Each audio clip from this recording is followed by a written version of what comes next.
So today we start with a topic on visual reasoning. Now this topic of visual reasoning becomes important if you are writing an exam which is called as Maharashtra MBA CET. Okay, this exam will give you somewhere around 25 questions on visual reasoning, and this becomes a make or break if you are looking for colleges like JBMS, Sydenham, KG Sumaya and so on. Okay, so that's why this chapter becomes very important if you are writing that exam. If you are writing any other exam, please avoid this topic because CET is the only exam which will ask you questions on visual reasoning. If you are writing bank entrance exam, which is IBPS, PO or RBI entrance, please again go through this topic because comprehensively you get questions on visual reasoning in those exams. Okay, so if you are writing Maharashtra CET or you are writing any of the banking entrance exam, please go through this topic. So without wasting any time, let's start with the topic. Now there are many methods that you must have seen for visual reasoning, but this is one method that I had made to understand visual reasoning comprehensively. Now after this, you just have to solve a book called as Non-Verbal Reasoning by R.S. Agarwal. Okay, and you will be through with visual reasoning. So the techniques that I am sharing it right now, you have to apply these techniques to somewhere around 300 to 400 problems which you will be getting in that book of R.S. Agarwal Non-Verbal Reasoning. So make sure after going through this class, where first I'll explain you the concept, then I'll solve few problems with you.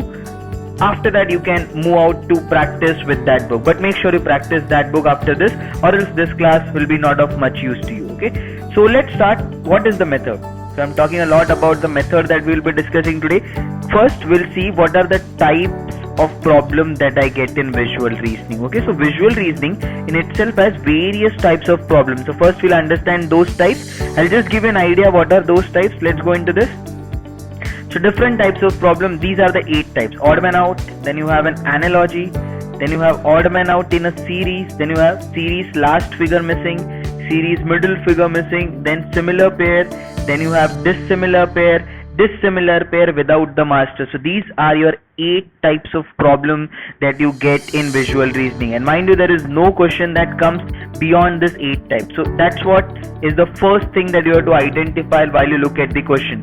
Which of the 8 types is this question from?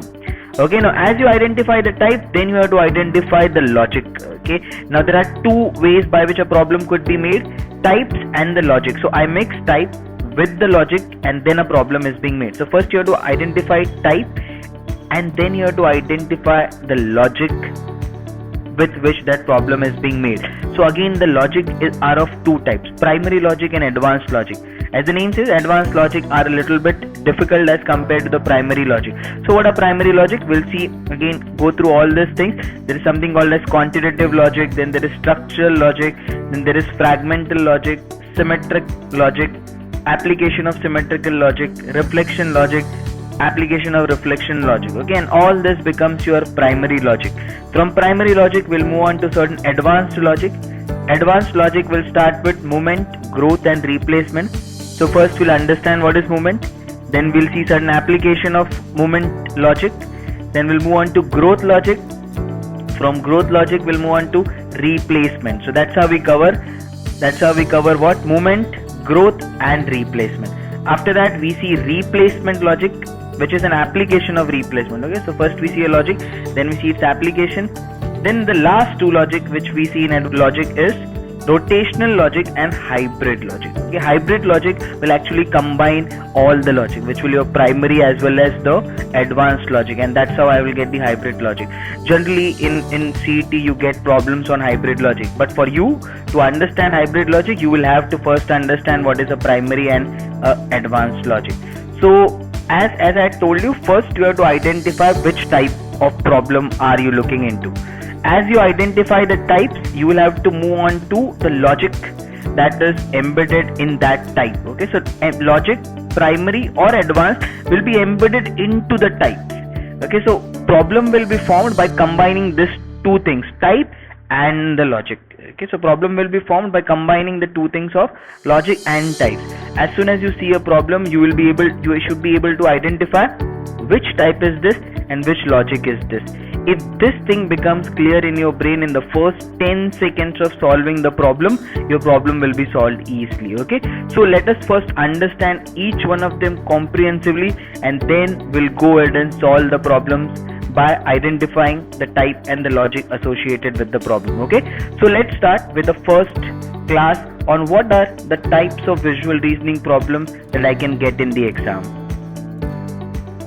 So let's start with our first chapter of understanding the types here. Okay, so first we move on to the types and understand what are the different types of problems that I can get on visual reasoning. Okay, so there are 8 types. First is called as an odd man out. Second is analogy.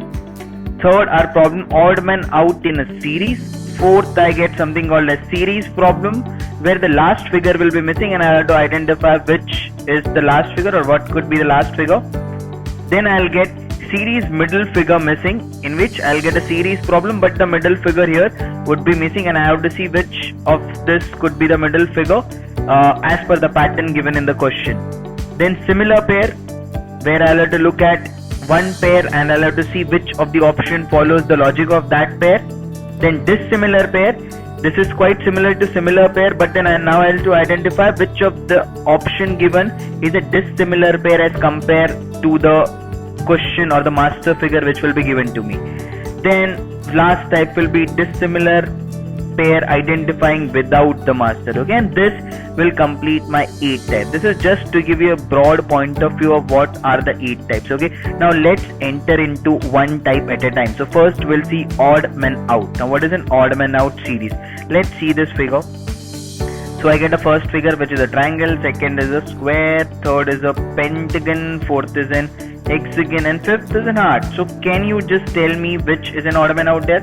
Of course heart. Okay, because rest all of them are geometric figure and heart is a non-geometric figure. Okay, so simple odd man out, I can get such kind of problem. Now just to give you a disclaimer even before I start, these are only the easy problems that I am taking at the start. Okay, because I just want you to know what are the types. Once we know the types, we'll take the difficult problems as we move on to the next part of it. Okay, so just to know what is an odd man out, this is a plain odd man out problem. Now let's move on to the next type after odd man out.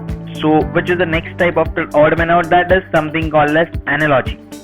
Okay, so what is the meaning of analogy in English? Analogy means similarity. Okay, so how is the first figure similar to the second? Tell me how will be this figure similar to the next, which is a question mark. So you will say, okay, this is triangle which has 3 sides converted to hexagon which has 6 sides, so it is 3 into 2 which is 6. Similarly, if it is 4 here, it has to be 4 into 2, so 8 will come at the place of question mark. Like, so it's analogy. How are the first figure related? Relate the second figure which is given in the second part in the similar way. So how are they related? Relate the second figure in the similar way and tell me what will come at the place of question mark. Okay, so this is the meaning of analogy, similarity. Now one can think in this way as well. There are 3 sides. I add 3 to get 6. There are 4 sides to it, so can I add just 3 and get a 7? Yes. Okay, but mind you, you can get option either as 8 or 7. Okay, and that is the beauty of visual reasoning. The options will actually tell you what is your correct answer. Okay, so you can either get an 8 or a 7, but both of the logic can turn out to be correct. Okay, now as we move on to the problems, we'll see how can we manipulate option and get the correct answer. From this, let's move on to the next type, which is odd man out in a series. Okay, so unlike the first one which we saw, a plain odd man out, this is not a plain odd man out. This is odd man out but in a series. So there will be a series here. Series will follow certain pattern. One figure will not fit into that pattern. Now which is that figure? That will be an odd man out in a series. Okay, so let's see which is this series now. So I get an arrow which is rotating. Again it rotated and it stopped now. Now one figure does not fit into this pattern. First I'll have to identify what is this pattern. So let's start thinking now. What is happening to this arrow? If I can just compare this the arrow, and this is how it moved in the next part, right? It moved what? An angle, some angle, but in which direction? Anti-clockwise 45 degrees. Right? It moved anti-clockwise. If you know clockwise, which is opposite of this, clocks moves in this direction, right? So this would be clockwise. If I go in this direction, it becomes what? Anti-clockwise. So the arrow is moving anti-clockwise always at an angle of 45 degrees. So don't start a geometry here by saying that the angle could be 42 or 43. Okay, we are not solving maths here, we are solving visual reasoning. Okay, so answer will be in the multiples of 45. So I know that the arrow, when I moved from here to here, it moved at an angle of what? 45 degrees. Okay, that's what is something known to me. Now let's move from here to here. What is happening? The arrow was here. Now it moved what? First 45, it moved like this. Yes. Then it again moved one more 45 like this to form this. So 45 plus 45 is what now? It moved an angle of 90 degree. Then it moved an angle of 90 degree anti-clockwise as I moved from figure number 1 to figure number 2.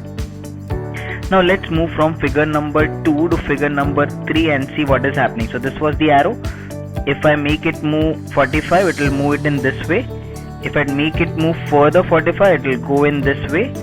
If I make it move further 45, it will go in this way. So how much did it move right now? It moved this first 45, then it moved further 45, then it moved further 45. So 45 plus 45, 90. 90 plus 45 is nothing but 135. So it moved 135 degree, but again in which direction? Anti-clockwise direction. So could you identify a pattern here? First from 0 to 45 it increased by 45 degree. Then from 45 to 90 it again increased by 45 degree. Then from 90 to 135 it again increased by 45 degree. So what is the pattern? Every time the angle will increase by 45 degrees, and that is the pattern to it. So what will be the next figure? Now let's add, this is, what is it now? 135. Now if I add 45 to 135, what will it be? 45 plus 135 becomes what? 180 degree, which means my next arrow has to move 180 degree, right? So if I make this arrow move anti-clockwise is all the time, right? So if I make this move anti-clockwise 180, this is anti-clockwise 90, and further 90 anti-clockwise, I'll make it move in this way, right? So ideally this arrow should have looked this way if it is moving 180, but this arrow is looking in this way. It means yes, this is the wrong figure. This is the wrong figure here, right? The arrow should have looked in the west direction. Now I just need to confirm if I am saying something is correct or not. No need to do this in exam, just for our understanding. Next figure will move what? Next figure will again increase this by 45 degree, which means what? 180 plus 45 degrees, right? Which will be what? 225 degrees. Okay, this is how it should move. So let's move. If it moves, if this arrow moves by 180, it should be like this, right? It should be directly opposite. Then if I have to make it move further by 45, it should look like this. Correct, it is looking like this. It is looking like this. So this arrow has to be this, in this way, okay, and not what it has given in the question, which is this. So this fourth is wrong. It should be replaced by an arrow which is this. Here the arrow direction is wrong, which is this. Okay, now this is the pattern. Now if you identify this pattern, then only you can get answer to this question. Okay, and that's why it is called as an odd man out in a series, because here the series has a logic and one figure does not fit into this logic. Now just an animation of this for your better understanding. Let's just see how it is happening. So this is how it was happening. 45, then a 90, 135. It should have been next 180, but it is not happening. The arrow is in the wrong direction. It should be in this direction, right? And that's why I say what? Fourth is the wrong answer here. Okay, so this I hope should give you a better understanding of what is odd man out in a series. After this, we move on to our next type, which is series last figure missing. Okay, so the question itself says what is it about. I'll be given a series.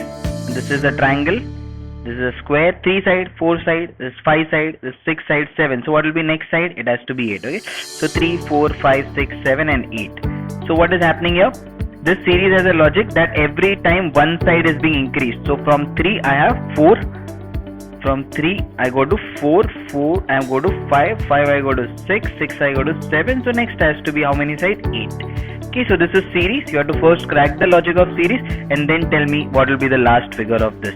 Obviously you are not getting such easy problem in the exam, but this is just to understand what the type is. Let's move on to our next type, which is series middle figure missing. So this is just similar to our previous type.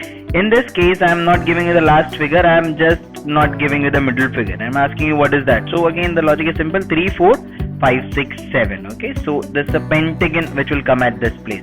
So ideally, just understand what is this type which is following certain pattern, and one figure I am missing it in the middle which has to fit into that pattern, and you to identify what is that figure. Okay, in the next part we'll see certain problems, which difficult problems on middle figure missing. Just for the time being, know what the type is. Let's move on to our next type, which is similar pair, and this is one of the most important type. You can see it here. After odd man out in a series, this is again one of the most important type, in which I get a master figure. Okay, so this is my master figure. This master figure is following certain pattern. First I have to crack that. Okay, so even before looking at the options, can you see what is the logic with this master figure? What is happening to this arrow? What is happening? The arrow is rotating. Now as soon as you see an arrow, just remember it will always rotate, either clockwise or anti-clockwise. In this case, it is rotating anti-clockwise, and it will rotate maximum number of times in the multiples of 45. Okay, so if this is here, it became like this. So it rotated what? Anti-clockwise 90 degree. Okay, so there is an arrow which is rotating anti-clockwise 90 degree. Now I have to see a similar pair, which means what? Out of this 5 option, which is that one option which is rotating anti-clockwise 90 degree, which means the option that is following my master figure. Okay, so I am giving you a master figure. You have to first crack what is the logic of this master figure, and then see which of the 5 option will follow this logic. So let's start. Option 1, option 2, 3, 4 and then 5. Let's see which of this is going anti-clockwise 90. So let's start with this figure. Now you have to visualize a little bit in this case, okay, or else we won't be able to solve the problem. So this is how the figure is. If I rotate it anti-clockwise, this is how it will look like, right? If I rotate it anti-clockwise, this is how it should look like ideally, but then this is not how it is looking. So this is not my answer, because this is not going anti-clockwise 90. If I rotate this figure, okay, if I rotate this figure to anti-clockwise 90, it should look like this. The coloring part should go at the top, right, which is not happening. This is actually going clockwise 90. You can imagine, if I make this clockwise 90, then only this coloring part will go at the bottom if it goes clockwise. Okay, so this is again not the answer, because I am looking for anti-clockwise 90. R. If R has to go anti-clockwise 90, what will it be? It will look like this. Okay, it will look like this if it goes anti-clockwise 90. But then this is again not happening here. Okay, this is just rotating, I think, 180 degrees. So not my answer. E. If E goes anti-clockwise 90, yes, that is how it will look like. Right? Imagine if E goes anti-clockwise 90. Okay, if E goes anti-clockwise 90, this is how it will look like. Okay, so I know what this is the answer, because this is following the logic of the master figure. And what is the logic? Anti-clockwise 90. Check this moon as well. How is it going? This is how it is. If it goes anti-clockwise, this is how it should be like, but it is going what? Clockwise. It is again going clockwise 90. Okay, but I want anti-clockwise 90. So again, this is not my answer. So there is only figure number 4 which is following the pattern of my master figure. So remember this logic associated with similar pair. So what are similar pair and what is like the logic that they follow? So this is just an animation. This is a master pair which is going anti-clockwise 90. Okay, rest all of them are not, except for figure number 4 which is going anti-clockwise 90. No other figure is going anti-clockwise 90. So understand what is the type associated with similar pair. From similar pair, let's move on to our next type, which is dissimilar pair. Okay, so this is just like our previous type, but then in this case I have to identify a figure which is not similar actually to my master figure. So let's start. The same problem, I am given a master figure which is going anti-clockwise 90 as we have seen in the earlier problem. Now tell me which of the 5 figure does not follow this pattern. Okay, so let's see this now. This is going anti-clockwise 90. Okay, we had seen it in the earlier problem. If this goes anti-clockwise 90, this is how it will look like. The shading part will be here. So this is going. This is also going anti-clockwise 90. Check it. We had seen it in the earlier part. If it goes anti-clockwise 90, the coloring part will go at the top. Okay, so this is also going. This E is also going anti-clockwise 90. Yes, if E goes anti-clockwise 90, it will look like this. So I know this as well. this moon is also going anti-clockwise 90, correct? Yes, if it goes anti-clockwise 90, this is how it will look like. Okay, the only figure which is not following the pattern of my master figure is figure number 3, and that is what we call for dissimilar pair. Okay, so which of the 5 does not correspond to the pattern as given in the master figure? Okay, that's why it's called as dissimilar pair. Quite similar to a similar pair, but in this case I have to identify the odd man out of dissimilar. Okay, so remember this type as well. Now let's move on to our last type, which is dissimilar pair but without the master figure. Okay, so this is exactly this type. Now I'm telling you, I'm not giving you the master figure. Okay, I'm not giving you the master figure. It means I'm not giving you this. I am just giving you this 5 figure. I'm just giving you this 5 figure, and I am asking you which of this is an odd man out. Okay, so you have to identify what? This 4, this not 3. Okay, 1, this second, and then 4th, and then 5th. First, second, 4th, 5th follow a pattern which is going anti-clockwise 90. Right, and this does not, 3 does not follow that pattern. Without the master figure, you have to identify 4 will follow a pattern, 1 will not, and which is that figure. Okay, so that is what will form my type 8, okay, which is the last type on this. So let's see how will this be given. So I'm been given here 5 figure as I had explained in the earlier problem. Okay, and I have to identify which of them is a dissimilar pair. So if you can check it, all of them are going what? Anti-clockwise 90, anti-clockwise 90, 90, and then 90. This is the only figure which is going 180 degree. But then I have to identify in this case without the master figure. Okay, that's why this similar pair without the master. Okay, so remember this 8 types.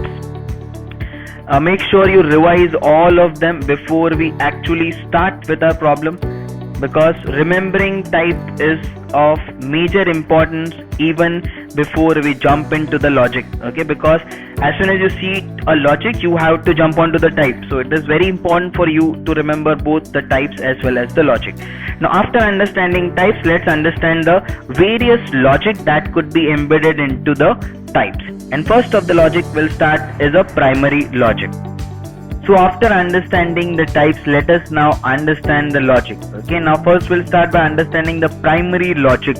Okay, then we'll embed, as I told you, the logic into the types, and we'll finally solve the problems on it. Okay, so let's start with our primary logic, and the first logic that I see in my primary logic is something called as quantitative logic. Okay, now let us understand what is quantitative logic. So now I get certain figures like this: 1, 2, 3, 4, and then 5. So what is the pattern that you can guess? How do I start thinking when I see such kind of figure? Okay, there is only one logic to it. Just count.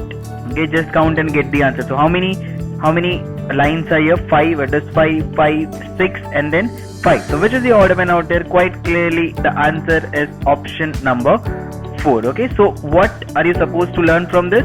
Whenever you get such kind of figure, don't try and rotate and innovate with this. Just count and get the answer to this. Okay, so this is your quantitative logic, just counting and getting the answers to the figure. Okay, is there now a variation to this? So in the next problem we'll see what is actually the variation that I can get with respect to quantitative logic. Okay, so this is now the problem that I get. This is based on something called as relative counting. Now how will I start with this? Okay, figure 1, 2, 3, 4, 5. I get certain number of elements which are there, and different elements are there. Earlier I had only one element, now I have different elements which are here in 1, 2, 3, 4, 5. So how will I start with this? Ideally you will say, okay, count everything. Okay, count everything that is there in 1, 2, 3, 4, 5 and try and get the answer to it. So I'll do the same thing. I'll count how many elements are there in figure 1. So 15 here, 13 here, 16 here, 14 here, and then 15 here. But hey, I didn't get any pattern here. Okay, if you can see it here, 15, 13, 16, 14, and then 15. There is no pattern here. Okay, so now what can you do? You had already spent some 30 seconds to do this. So now what can I do? You will say count individual elements. Okay, how many circles are there? Okay, in here, first, second, third, fourth, and fifth. So I count that as well now. I have 3 circles in first, 6, 2, 5, and then 4. 4 in the last figure I have. Is there a pattern to it? No. What would have been the pattern? 3, 3, 3, 3, and then there is a 2. So I would have said 5th is the answer, but no pattern to it. So what will I do? count the next element and see if you can see a pattern. So a count plus 4 1 5 3 3, again no pattern to it. What can I do next? Count the next element and try and see if there is a pattern to that. Now I see star, which is 3 2 4 2 3, again no pattern to this. I fail in this case as well. What next? I'll see the next element, which is hashtag. Is there a pattern to it? 3 1 2 2 4, no. Okay, there is no pattern to this as well. Let's see what is the next element that I have it here. I have it is dollar, so I'll count that. This is 2 3 3 2 1. Again no pattern to this. What has happened till now? I had spent a good 2.5 minutes doing all this, and my 2.5 minutes is wasted. Okay, so here is a tip. If you are writing CET, ideally out of 25 you will get 2 to 3 problems which are this difficult. Okay, so try it in the first 30-45 seconds. If you are getting it, good enough. If you are not getting it, mark one option and move on to the next problem. Okay, because in CET time is a major factor. You cannot spend so much of time in such problems, okay, where it is difficult to come up with an exact logic as to how do we get an odd man out of this. Okay, now if you have to think of a solution to this, how will you think now? Start thinking what is actually the solution to this. I've counted all the individual elements as well, but still I'm not able to get the answer to this. So the answer lies here. Now count this element. I have to combine this. Okay, combine this. 4 plus 3 is what? 7. And here I have 6 plus 1 is 7. 5 plus 2 is 7. But here 5 plus 3 is what now? 8 and not 7. And that is my odd man out to this. Again here 4 plus 3 is 7. Okay, so I have to take two elements, that is 0 and plus. I have to combine this two elements and then I'll get the final answer to this question. So ideally it is very difficult for you to get a click to such question. If it clicks, it does. If it doesn't, there is nothing much that you can do with such a problem. Okay, so this is one variation of quantitative logic. So after this, let's see if there is some more variation that I can get with the quantitative logic. So now I go across one more problem which will be based on the same logic, but this is something quantitative logic and camouflaging. Okay, so what am I doing it is, I can see that there are certain elements. Yes, this line will go by the logic of counting them, but I see one more element that is being added here, a circle across which an arrow is being attached, and this is moving by a pattern. First it is going down. If you can compare this, okay, if I have to write this, I'll put it here. First it is going down, so then in the next step, if you have to compare this, it is coming here. Then if you have to compare this with this, it is again going up. Compare this with the next one, it is going this. So how is it moving? How is the arrow moving? First it was here, okay, then it moved down, then from here it moved here, then from here it moved here, and then from here it moved here. Okay, this is the pattern of this circle. Okay, this is how this circle is moving, but the arrow is attached to the circle, so the arrow is also moving along with the circle. But there is also one more pattern that the arrow is following. Arrow is attached to circle, yes, so it is moving like this, but arrow in itself is following a pattern. Earlier it was like this, right here. Then it moved what? Anti-clockwise 90. Then it moved anti-clockwise 90 here. So first arrow was like this, then it moved like this. So you can see it from here to here, it again moved what? Anti-clockwise 90. So this is the third pattern that the arrow went. Then if you can check it from here to here, third figure to fourth, is again moved anti-clockwise 90. So anti-clockwise 90, this, and then this here.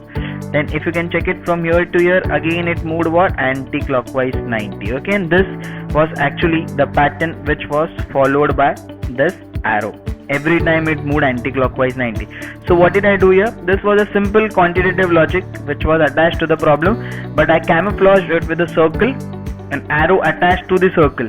Okay, and then the circle moved in the pattern which is now I'm showing by the cross, and similarly the arrow, okay, had a certain pattern where the arrow was moving in the anti-clockwise direction. If you can check it here, the arrow was moving in the anti-clockwise direction. Okay, so that's how I can just complicate the same type of quantitative logic by camouflaging it with other elements which have their own individual pattern. So after understanding the quantitative logic, we come on to the application of quantitative logic. Okay, and this becomes one of the most important part of this class. Okay, because this is where I am combining what I had learned. I understood quantitative logic, yes. I just saw it in the previous part. Now I'm combining this with the type that I had learned. Okay, and that I had learned in the earlier video. We had done it in the earlier class. The type is dissimilar pair. Now let's see how do we combine this. Okay, and this is what you get in the exam. Logic combined with a type. Okay, and that will form part of your problem. So this is how you'll see your problem. Okay, so quantitative logic, what we have just studied, we are combining with a type of dissimilar pair. Now let's come here. I had studied this type of dissimilar pair, right? What is this type? I was given one master figure. The master figure followed a pattern. 4 out of this, okay, followed a pattern. 1 did not follow the pattern, right? Okay, so 1 was anti-clockwise 90, a master figure. 4 went anti-clockwise 90, 1, 2, 4 and then 5, 3 did not go. Okay, this was my dissimilar pair. That's what I am doing it here. I am giving you one master figure. Yes, this is your master figure. Okay, this will follow certain pattern. 4 will follow the same pattern. 1 will not follow that pattern. Now tell me which is that dissimilar pair. But why it is quantitative logic? Because the logic by which this type will be solved is a quantitative logic. I'll solve this by counting. Okay, I'll solve this by counting. That's why a logic which is embedded into the type, and that forms my problem. Okay, so understand this. This is what I have been repeating since time, that we combine the two. Now let's see. Once we know what we are supposed to do with this, now let's see what is the quantitative logic associated to this. Now first say I'll start with this circle. Okay, the circle here is 3 and circle 3 becomes what? 1, 2, 3, 4, 5. The circle which was 3 here is becoming 5. That's what I can see. Why am I going with this logic of circle? Because I can see here there is a circle and a triangle here. I cannot see circle and a triangle in all, right? I cannot see the circle and triangle in all. So obviously I'll have to go by the logic of counting here, because this is not the logic of just putting up the elements. Here we go by the logic of counting. So that's what I count. The number of circles which were 3, okay, became 5. Okay, now stop here. Now this is where the shortcut is. Don't even see what is the pattern of the next element, which is triangle. Okay, I'll see to it in the later part, but now I'll see, okay, whatever is 3 becomes 5. That is my first understanding. Whatever is 3 becomes 5. So what is 3 here? Let's start with the first. What is 3 here? The circle. How many circle do I find here? 1, 2, 3, 4, 5 and 6. That's it. This is my answer. You're asking me for a dissimilar pair. So 3 becomes 5 in my master figure. I get a first figure where 3 becomes 6. So this is my answer, because you're looking for a dissimilar pair here. If you want to confirm your answer, just check the rest of the options. So I have 3 here, which are pentagon. It has to become 5 here. Did became 5 here. So 3 became 5 here. 3 triangle became 1, 2, 3, 4, 5 here again. This 3 dark triangle became 5 here. 1, 2, 3, 4, 5. Similarly, this 3 triangle became 5 here. That means in rest of all the figure, the master figure logic, which is 3 becoming 5, is being followed except for figure number 1. So that is my answer to this. What if you will say it's a luck, I started with this. What if I started with triangle? Okay, what if I started with triangle? Then what would have happened? So I understand triangle, which are 4 here, becomes 3. So 4 becomes 3. That is what I understand. So let's apply this to rest of the elements here. If I would have started with the triangle, then what would have happened? 4 becomes 3. So what is 4 here? Yes, this is 4. This becomes 3. Yes, I wouldn't have got the answer, because this 4 becomes 3. If you can check, in all the rest 4 is becoming 3. This 4 becomes 3. This 4 becomes 3 here. Okay, and in all of them this 4 is becoming 3, which means this would have become my wrong choice of element. This triangle would have become as my wrong choice of element. So what is the hint here? Pick up any of the element. Okay, identify the logic of that element and trace it with all the options. Trace it with all the options. If that is a right choice of element, you will get the answer. Okay, if that is not right choice of element, you will not get the answer. But the possibility of getting the answer with one element is quite strong. Okay, so don't look out for checking the pattern of every element, because that is where you waste a lot of time. Just see one element, what is its pattern, check the pattern with all the other options. Okay, ideally you should get the answer if that is the right choice of element. Okay, but don't see the pattern of all the elements at the start. Okay, and that's how we combine the logic and the type to get the answer to this question. So the same thing is being explained here by animation, that all the 4 followed a pattern except for figure number 1, which did not follow the pattern. Okay, so that's how we can crack such kind of problem with quantitative logic, where we see this. Now I am giving you one more problem. Now this is based on which type? First of all, as you see a problem, you should be able to identify this quantitative logic. Okay, that you can see, because there are elements that you're just supposed to count and get it. But which is this type? Dissimilar pair without the master. So earlier I gave you a master figure, right? Earlier, if you can see, we had a master figure. Now I don't have a master figure. Okay, so this is which type? Let's come to this now. This is, we did this dissimilar pair with master. This is dissimilar pair without master. Okay, where I have been given 5 figures and I have to identify one figure which does not fit into the pattern of the rest 4. Okay, so I don't even know the pattern right now. I'll just see the 4 figure and I'll see what is the pattern with them, and I'll identify which one does not fit into that. Okay, so again, one type and the quantitative logic which is being combined to form this.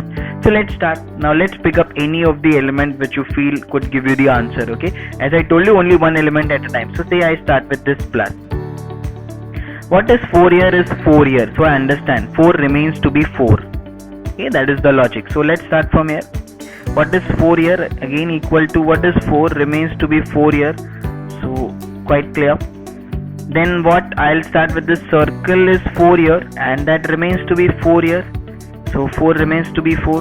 Correct. I need to identify dissimilar. Now all are similar.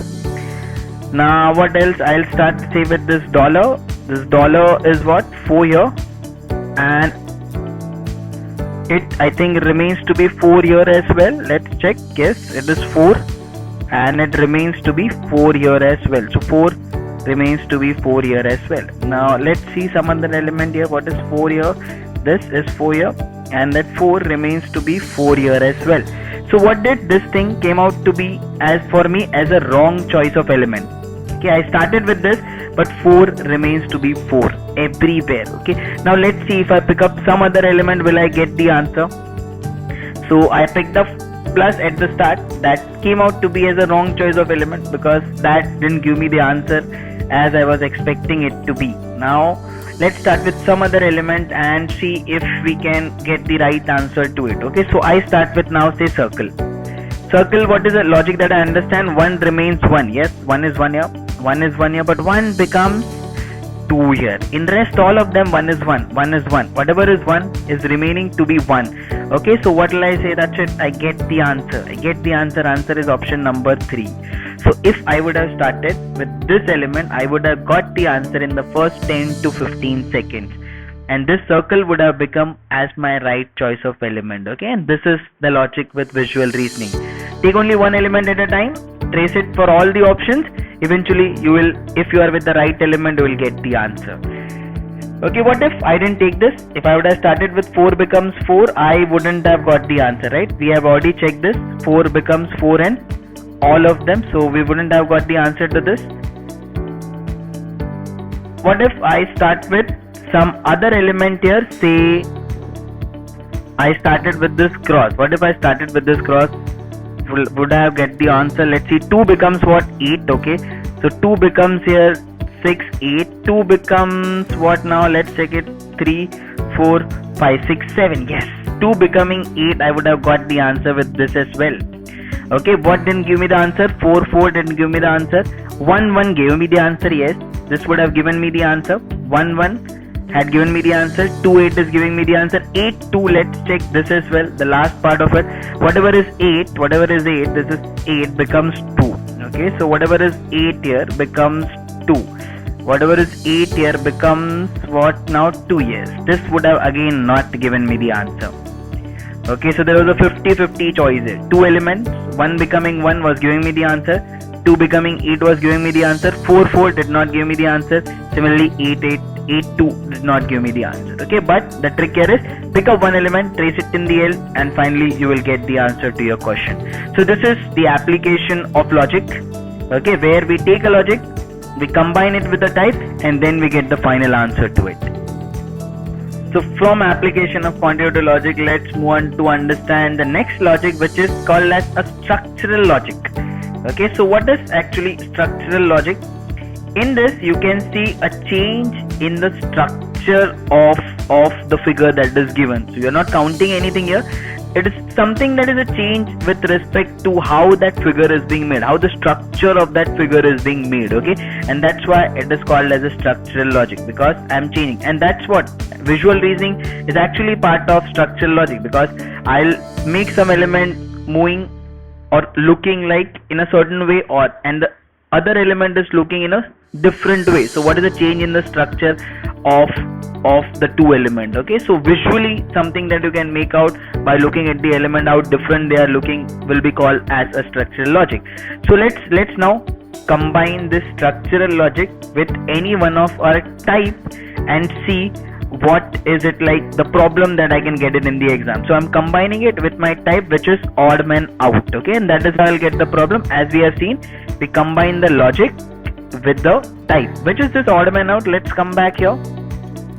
Had we studied this? Yes, we have studied this, right? Odd man out, where I am being given 5 figure, one figure does not fit into the pattern, and I am supposed to get the answer to that. Okay, so understanding this will come on to our structural logic.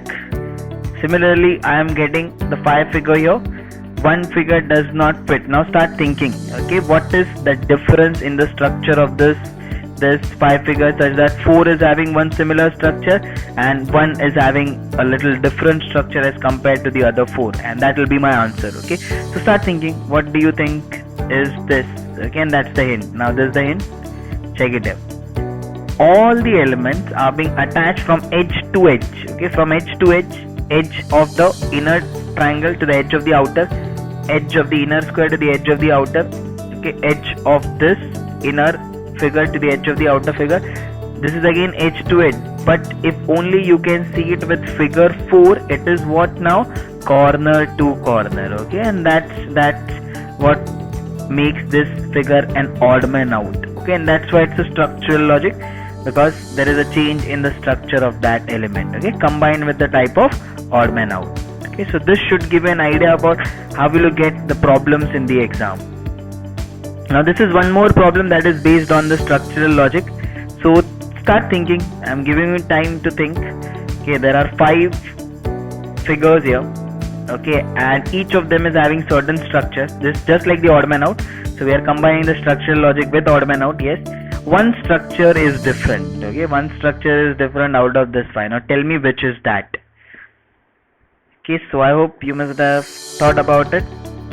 Okay, think which of the 5 has one different structure as compared to the other 4.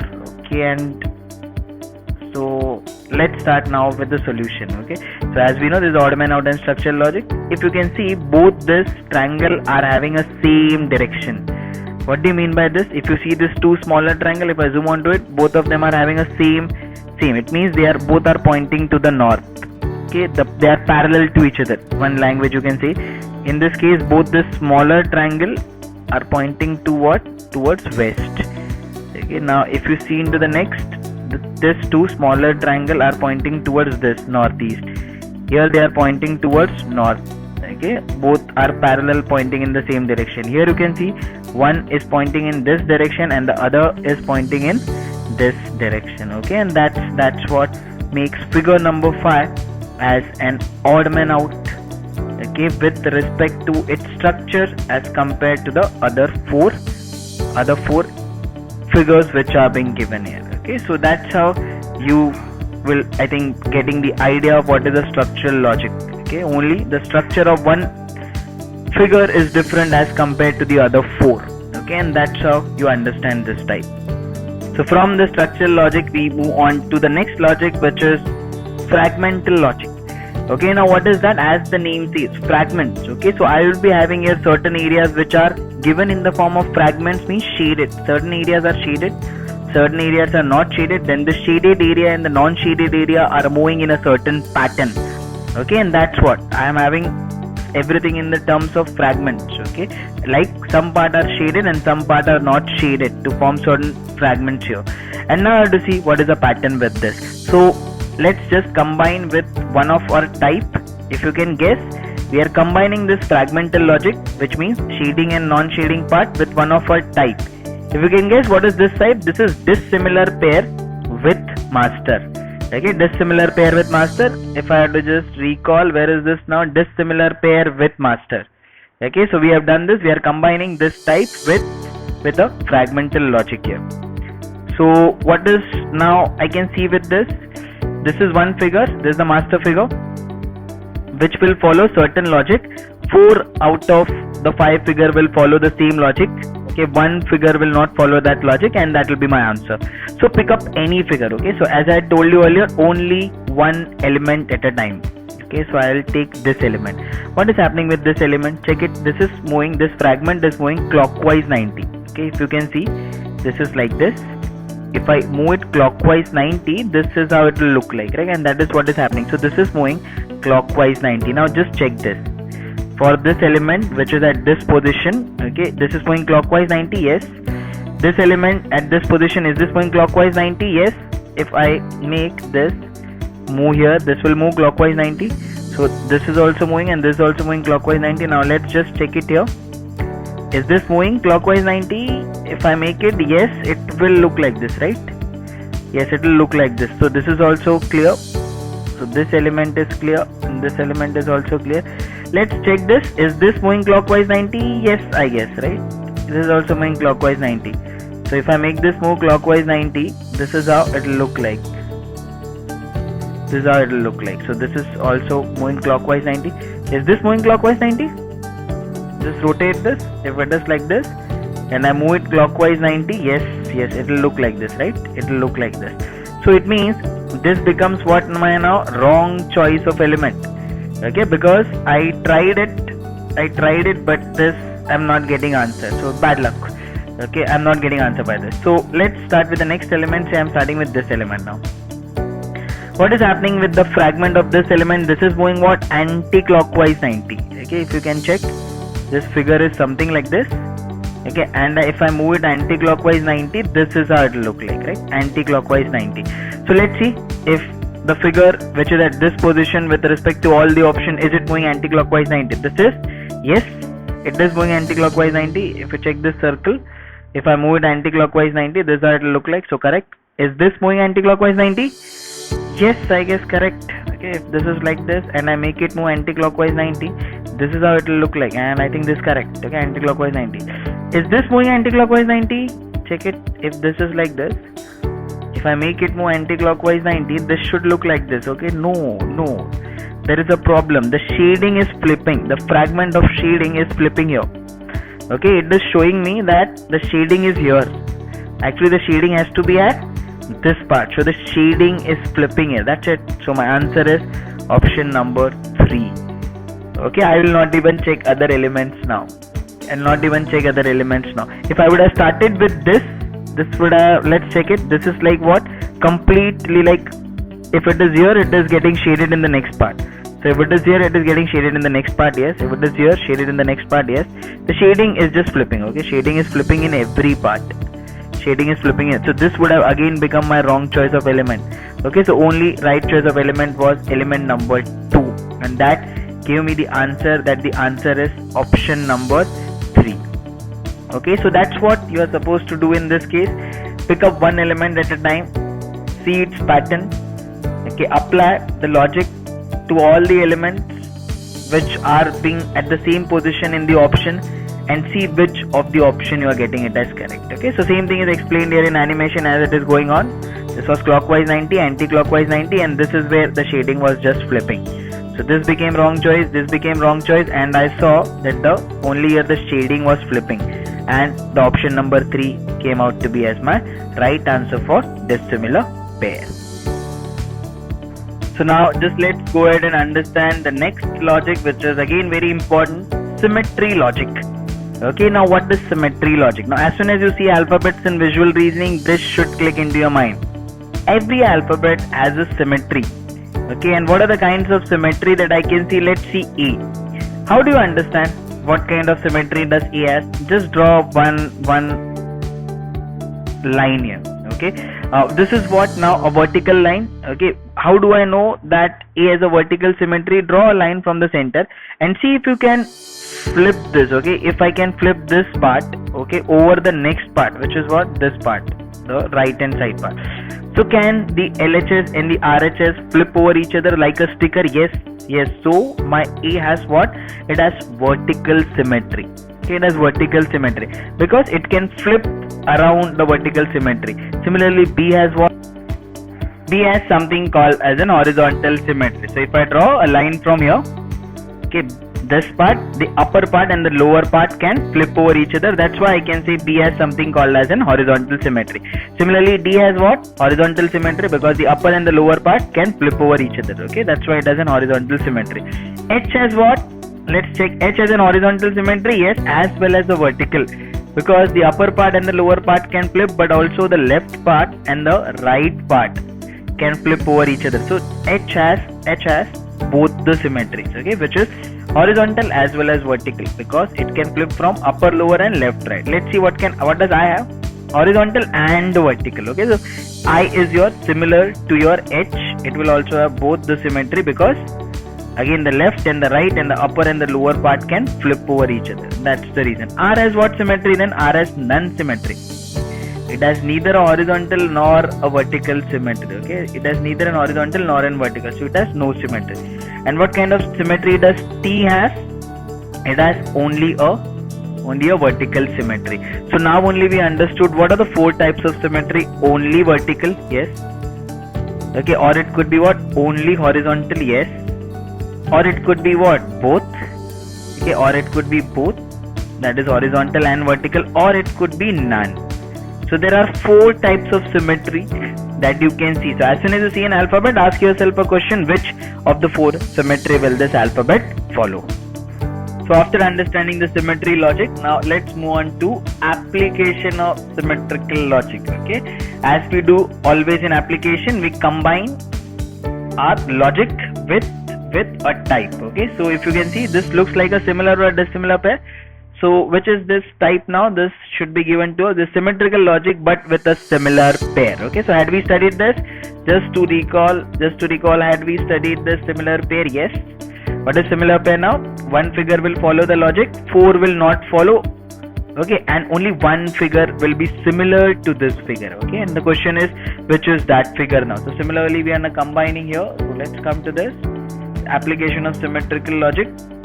Okay, so now I know I need to apply the logic of symmetrical logic here as what I had just studied, but with a similar pair. It means whatever this master figure will follow the logic, which of the 5 will follow the same logic, because I am asking similar, not dissimilar here.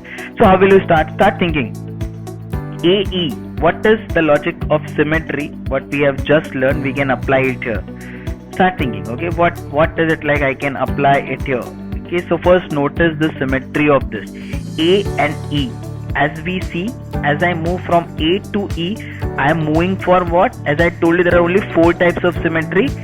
Okay, horizontal, vertical, both and none. Right, now if you can see, this is only what? Vertical.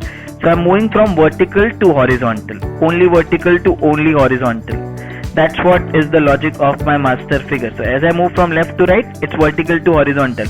Now see which of the 5 figure follows the same logic. That is, as we move from left to right, we get vertical to horizontal. Let's see, A has vertical, good, but I has both. So this cannot be my answer. I need vertical to horizontal. Let's see O now. O has both. It starts only with both. So this cannot be my answer because I want it to start from vertical and go to horizontal. So this is again not my answer. Let's move on to the next, which is this figure. A has what? Vertical, looks good, but U also has vertical. Okay, I need something which is vertical to horizontal. So this is again not my answer. Let's move on to next. Here I have U which has vertical, only vertical, and E which has only horizontal. That's it. Okay, that's what I was looking for in a similar pair. Only vertical to only horizontal. You can check fire. This is horizontal, this is none symmetry. So this is again not my answer.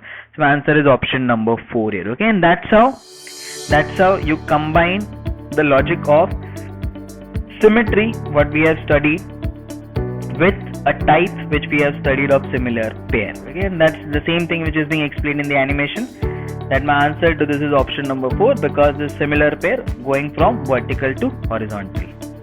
Okay, so I think this is giving you a major idea of how will you get problems in the exam. by combining the logic and the type. Now from the application of symmetry, let's move on to last of our primary logic. After that we'll see on all the advanced logic. This is our last of our primary logic, which is reflection logic. Okay, now what is a reflection logic? Now I'll give you some object and it will get reflected. Okay, see, this is how it is getting reflected in all the ways, and I'm asking you what is the logic associated with this reflection. So there is something called as a mirror image and a water image that comes into the picture when we are talking about reflection logic. Okay, so what is a mirror image and what is a water image? Let's understand this better. See, you can see this R. Okay, how will you understand mirror? Mirror, where do you see a mirror? Front and back. So take this thing and superimpose on to the right like a sticker. Okay, I'm picking this thing up 180 degree, I'm rotating this and I'm bringing it here. So this thing will go on this thing will go on this thing will go on this, right? So this is a mirror image of this. Anytime you get a confusion, just pick that figure up and rotate it complete 180 degree like a sticker and put it on the other figure. Okay, that's how it will superimpose. This will go on this, similarly this will go on this will go on this. Okay, so it is what a mirror image of this. Okay, to give you a further example, say I'm writing a figure, say Z. Okay, and I'm asking you what is a mirror image of this figure Z. So let's see what can I do from here. So let's just cancel and let's put a Z here. So I'm putting a Z here and I'm asking you what is a mirror image of this. So what will be the mirror image? Superimpose left. This is the mirror image. Left, right. Okay, left it will go like this, right it will go like this. So if I'm just putting this now, let's put one more Z here. Let's say in blue I'm putting it. Okay, this is the Z, and we'll take now the mirror image of this. This is the mirror image. Now compare this two. Okay, can I just take this and put it on superimpose on this? Can I just take this and superimpose on this? Yes. So that is how this will form a mirror image of this. Okay, so remember what is a mirror image? You just take an element, you swipe it left and right. Okay, see, this is how it will become mirror image. Left and right. Okay, just like how the mirror gives an image when you look in front of mirror. So that is your mirror image. What is water image then? So let's take this Z only. Let's take this Z. I'll write a Z here. And I'll try to flip it upside down. Okay, and I'll try to flip it upside down. So check this. This is the water image of this, the Z. This is its water image. This is the Z and this is its water image. Okay, that's how it will keep on swapping. Now let's just change the color for better understanding. See, I'm putting it here and I'm writing one more Z here. Okay, now with the Z which I had written at the top, let's take a flip it, right? Let's just check this. See, this is how it will form. This was the Z and this is its water image. If I have to compare both, I can just, you can see, you can pick this thing and keep it on this. Okay, I can rotate it 180 degree and swap it on this. So this will become the water image of this. In short, take it like a sticker and put it on this. If it goes, it is a water image of this. Right and left, front and back, it will become what? A mirror image. Okay, so first understand what is a mirror and a water image. Okay, this will tell us as to how do we go and approach this problem. One more, just an example to understand what is a mirror image, because after that we'll move into application of this. So look at this figure. What is happening here? I'm just drawing one line here and I can reflect this thing across this, right? So this is what the mirror image of this. Similarly, check, if I pick this thing up and I superimpose, it will go on this. Okay, so if I write a 1 here, and then I'm asking you what? Okay, let's just put it here. Okay, if I'm writing say a 1 here and I'm asking you what is a mirror image of this, so how will it look? Something like this, right? Something. If I'm asking you what is a water image of this, this is how it will look, upside down.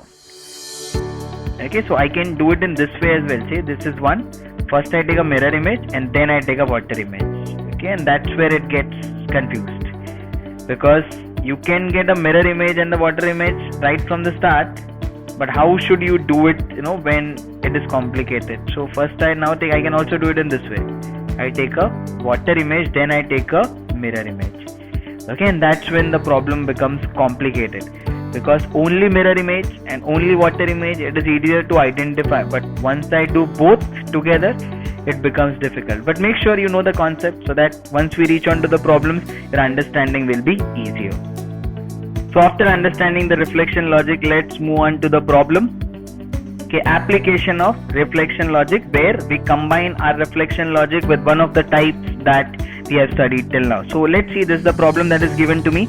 If you can see, this is dissimilar pair without the master, but this is having a reflection logic. Okay, so I'm combining the logic of mirror image and water image, what I just studied, but with a type of dissimilar pair without master.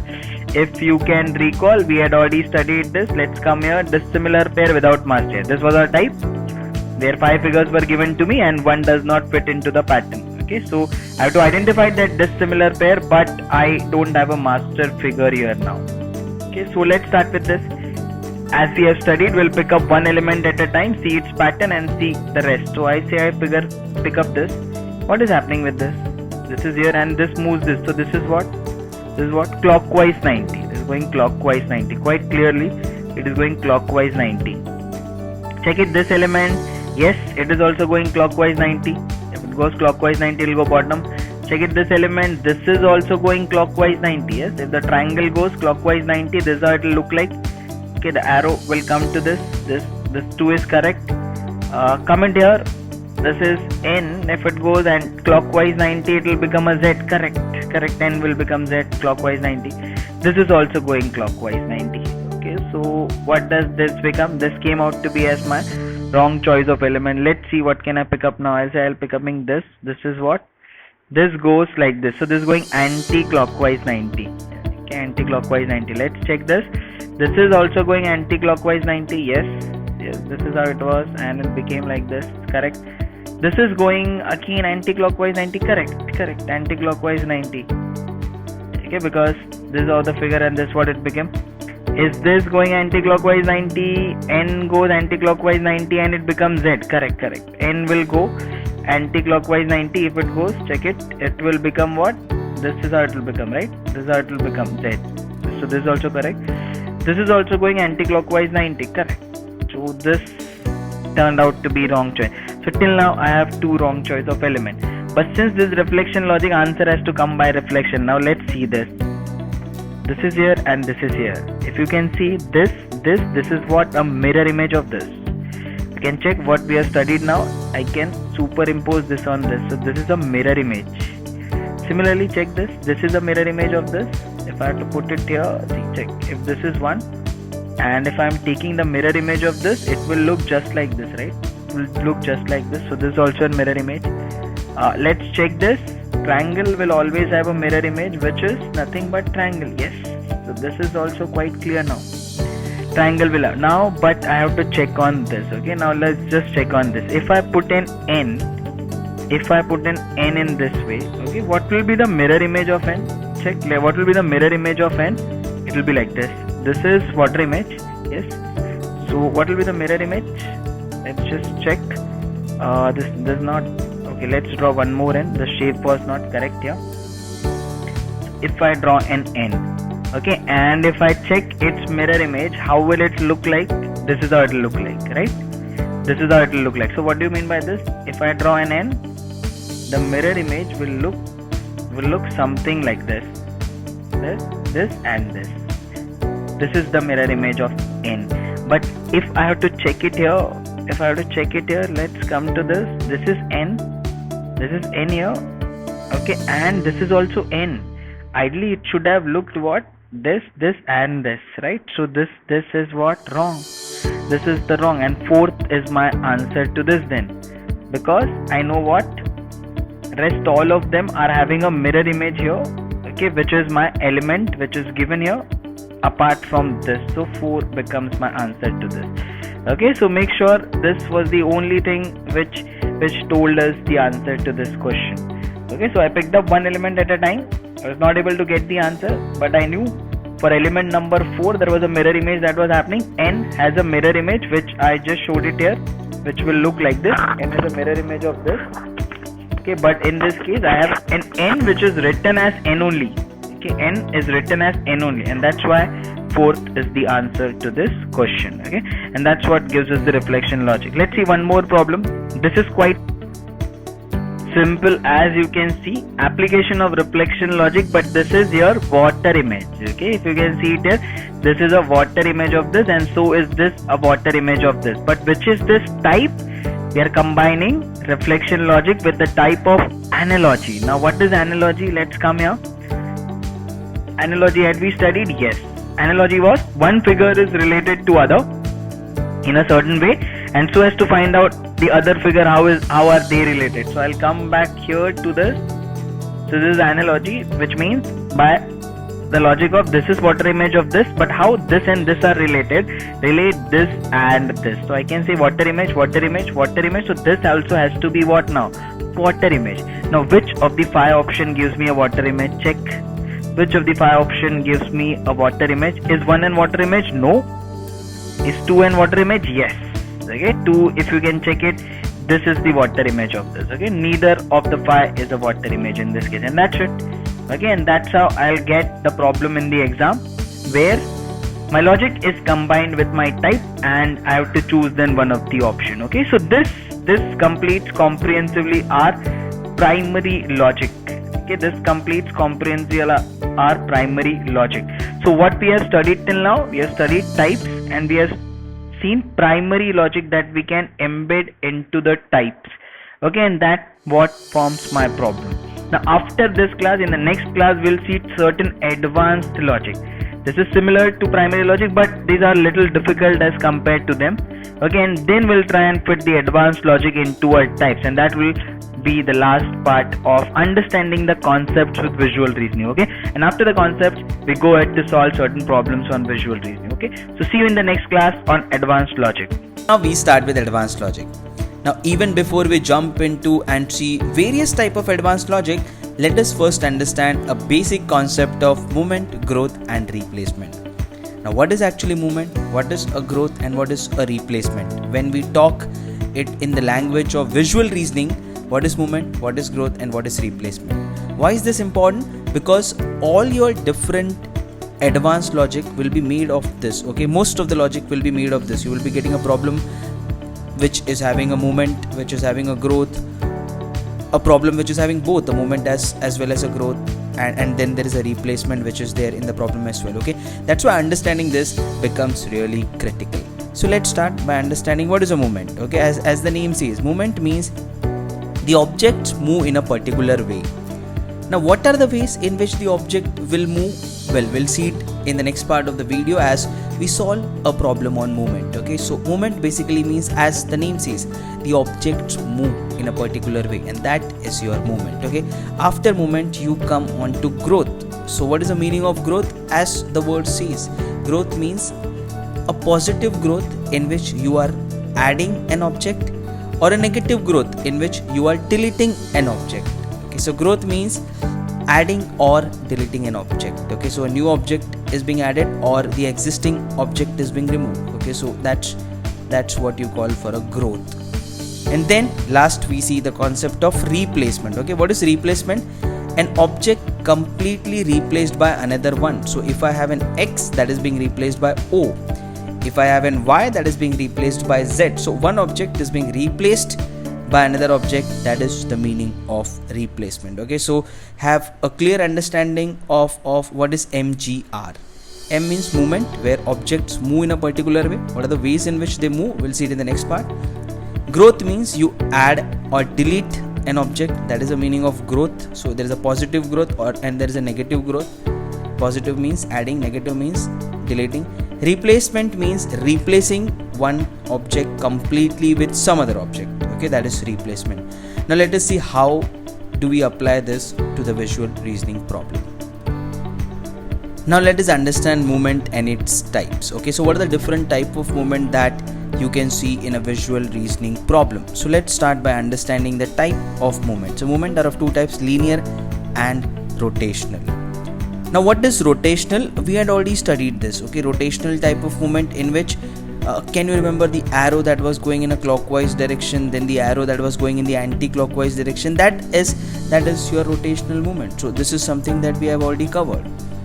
Now we study one more type of movement which is called as a linear movement. Okay, even the linear will have two types. First is called as stepped and the second is called as positional movement. Okay, so what is a step movement and what is a positional movement? Let us understand this even better. So this is what I get as a figure here, and I need to analyze this figure.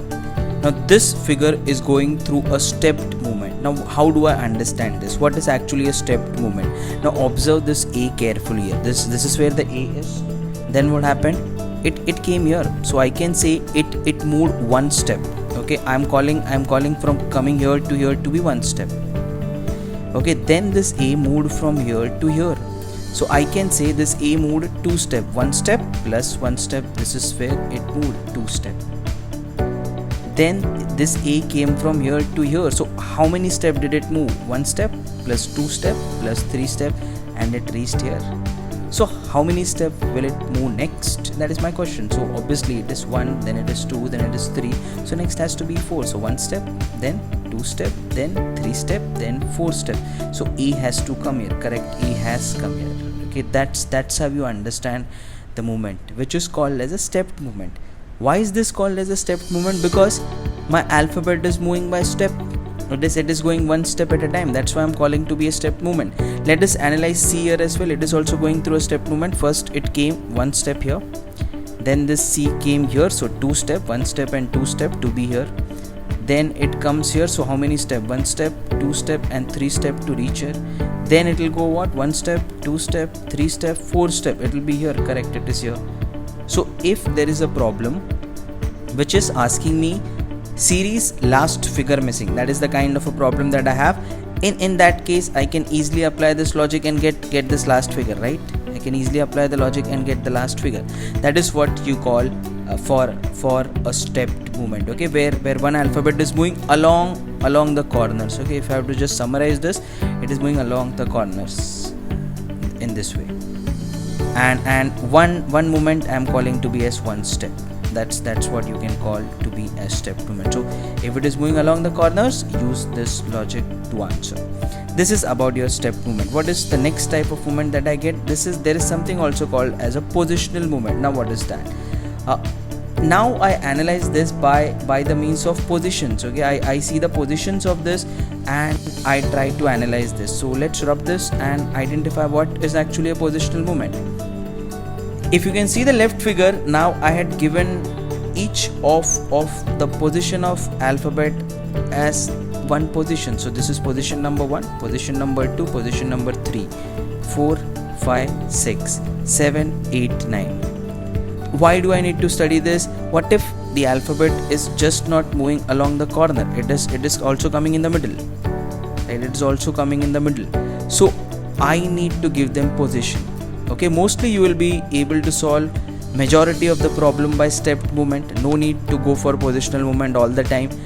But in case you just want to solve it and know what is a positional movement, this is how you name it. So in case I get it in this way, I'll number this as 1, 2, 3. Then this will be 4, 5, 6. Then this will be 7, 8, 9. Which means this is at a position 1. This is at a position 2. This is at position 3, 4, 5, 6, 7, 8 and then 9. If I give such kind of a position to the alphabets that is there in my visual reasoning box, how will this help me to solve the problem? Something like this. So let's see this as a problem. Okay, there is a certain pattern that is being happening here, and let us understand this pattern even better. Okay, so what can you see this in the figure? There are certain alphabets and the alphabets are moving, and I need to identify the movement of this alphabet. Okay, so let's take one thing at a time. Let's take this A. This A was here and then this A came here. You can also call this to be step 1, step 2 and step 3. Correct, you can solve this by step movement. Then it took 3 step, it came here. Then it took 1 step and it came here. Then it again took 3 step, 1 step, 2 step and 3 step. It came here. Then what will you do? It will take one more step. Okay, so that's how you can think about it in a way of step movement as well, because there is one logic which is saying it to be as a step movement as well.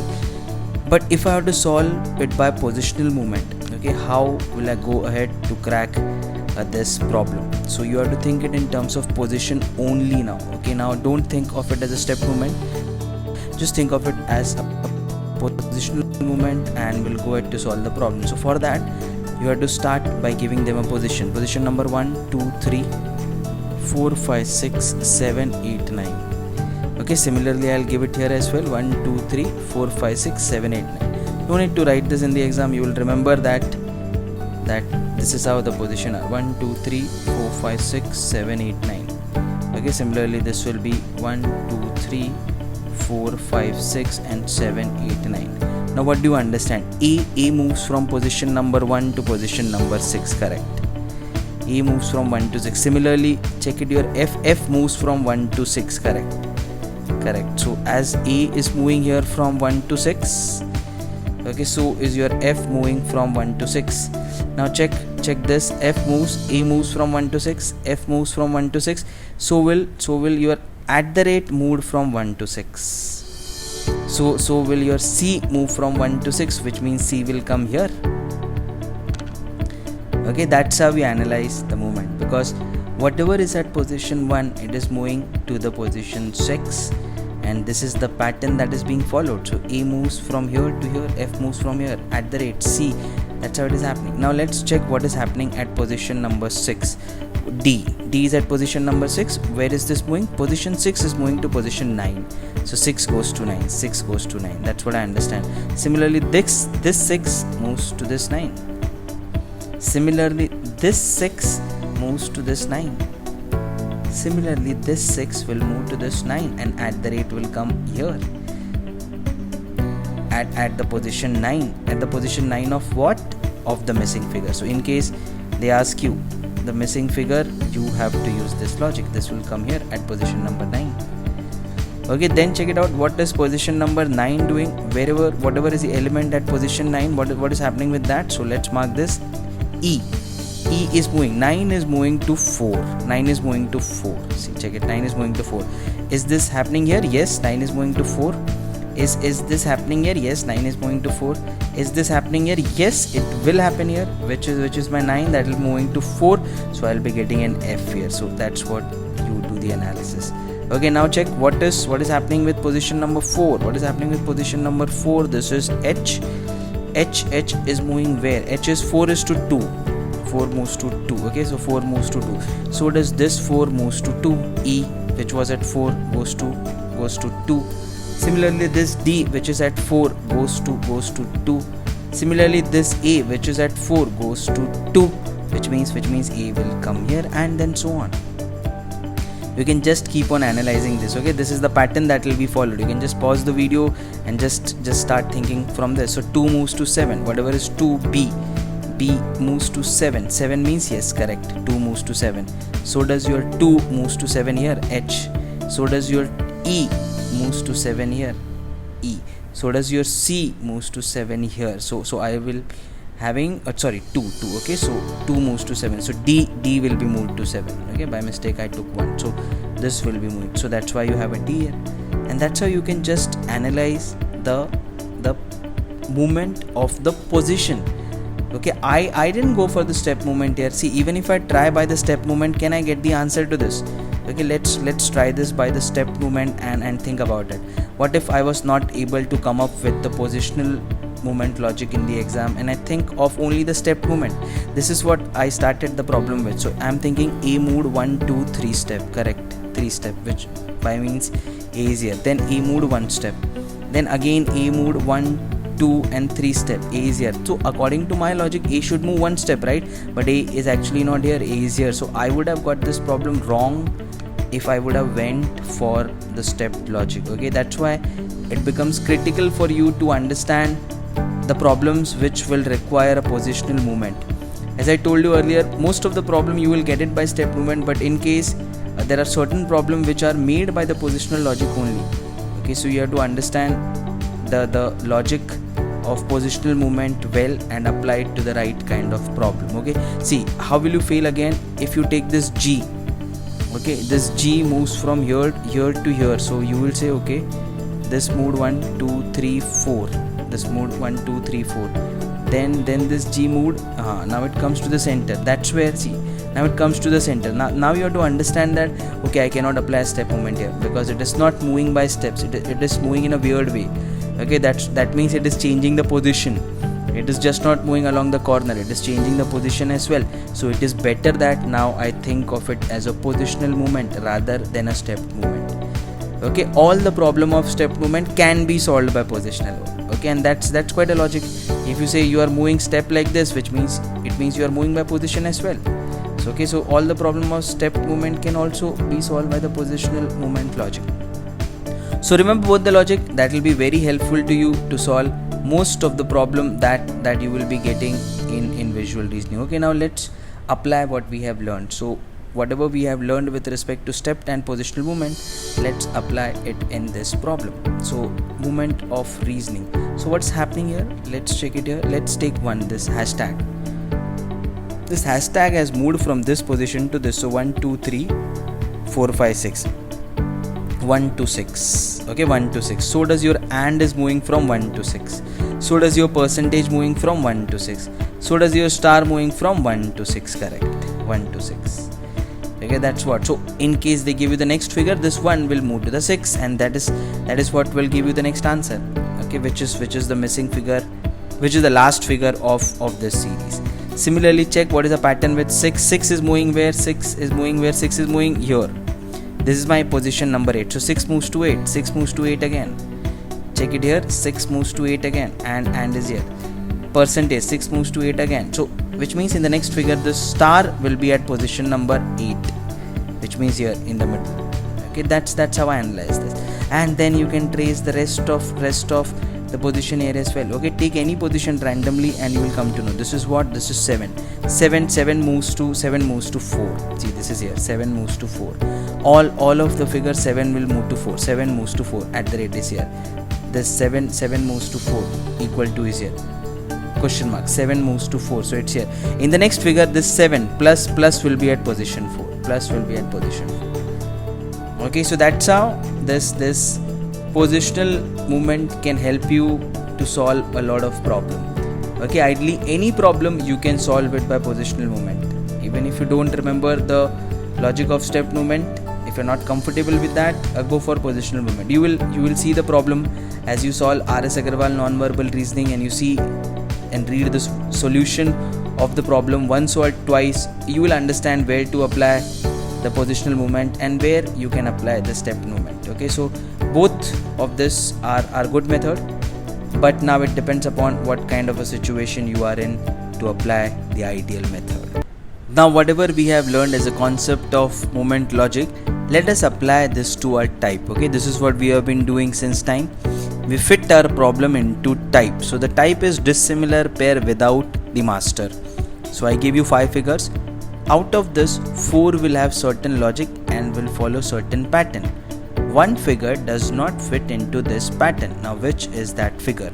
So the type is dissimilar pair without the master, that is our type 8. And the logic is a movement logic. So you will have to think of a movement. Since it's a movement logic, I'll start thinking here. Okay, this is my position 1, this is 2, and this is 3. So I can see it here, 1 moves to 3 because this came here. Okay, similarly I can see it. So this is the pattern of 1. Let's understand 2. Even in 2, the something that is at position 1 moves to position 3. Correct. 1 moves to 3. The square comes here. Even in this, something that is at position 1 moves to 3. Correct. It comes here. Even in this, 1 moves to 3. Correct. All are correct. Even in this, 1 moves to 3. So I started with R logic. What was R logic? Start with one element at a time. Okay, we have been repeating this. Start with one element at a time. So I did try one element at a time, but I did not reach to my answer. I tried it with the element which was there at position 1, and I did not reach to my answer. Some other element I can try it here.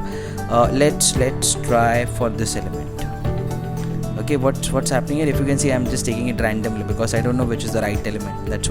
That's what we always do, right? We take one element at a time. So 1 2 3 4 5 6 7 9. Position 9 moves to, this is 1 2 3 7. Position 9 moves to 7. Okay, if you can understand, it came here.